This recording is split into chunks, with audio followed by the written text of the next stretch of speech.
माझ्याप्रमाणे तुम्हाला सुद्धा सकाळी नाश्त्यासाठी काय बनवावं सुचत नसेल, तर आदल्या दिवशी ही साहित्य भिजत घालून ठेवा. सकाळी अगदी पौष्टिक आणि टेस्टी असा नाश्ता तुम्ही बनवू शकाल.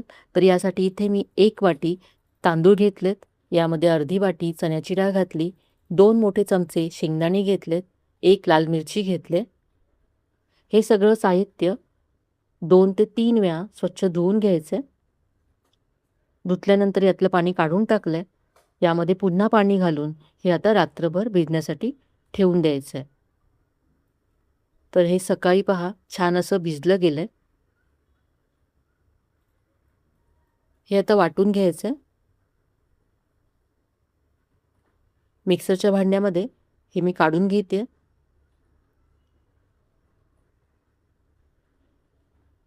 अगदी थोडंसं पाणी घालून मी हे वाटून घेतलंय.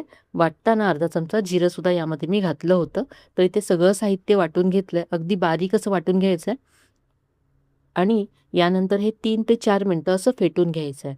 तर यामध्ये आपण चण्याची डाळ, शेंगदाणे घातलेत, त्यामुळे प्रोटीनने भरपूर असा हा नाश्ता तयार होतो आणि आपण हे छान असं फेटल्यामुळे यामध्ये इनो किंवा सोडा असं काहीच घालायची सुद्धा गरज पडत नाही.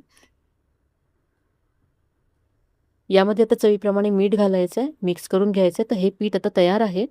याचा आपण उत्तप्पा बनवणार आहोत. त्याआधी आपण चटणी बनवूया. तर इथे मिक्सरचं भांडं घेतलं, यामध्ये 1 वाटी ओलं खोबरं, 1 मोठा चमचा चण्याची डाळ किंवा चणे घालायचे, हिरवी मिरची घातली आहे, चवीप्रमाणे मीठ, आलं घातलं, थोडीशी चिंच घातली, कोथिंबीर घातली आणि आता पाणी घालून चटणी वाटून घ्यायची आहे. चटणी वाटून तयार आहे. आता चटणीवर घालण्यासाठी फोडणी तयार करूया.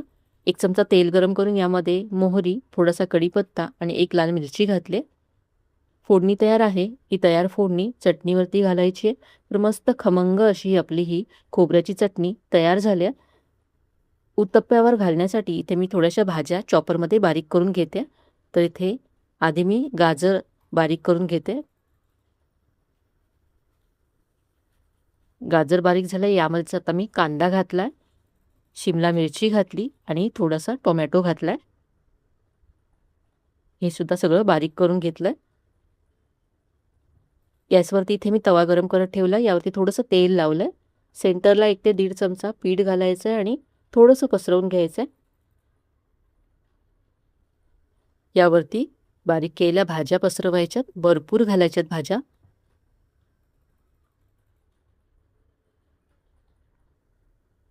थोडीशी कोथिंबीर घातली आणि हे असं प्रेस करायचं आहे म्हणजे भाज्या चिकटतील.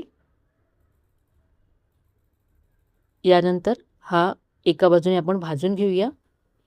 यावरती मी थोडेसे इथे लाल तिखट पसरवते.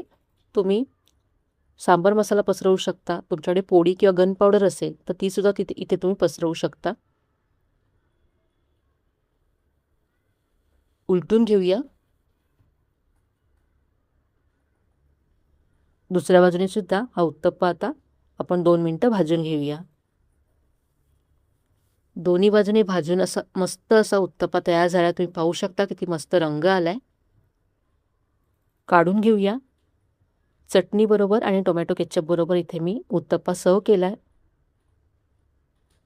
खूप हेल्दी, टेस्टी आणि मस्त अशी प्रोटीनने भरपूर अशी ही रेसिपी आहे. नाश्त्यासाठी बनवू शकता तुम्ही. लहान मोठे सगळ्यांनाच आवडेल अशी मस्त अशी रेसिपी आहे. तर आजची रेसिपी तुम्ही नक्की ट्राय करून पहा. तुम्हाला नक्कीच आवडेल.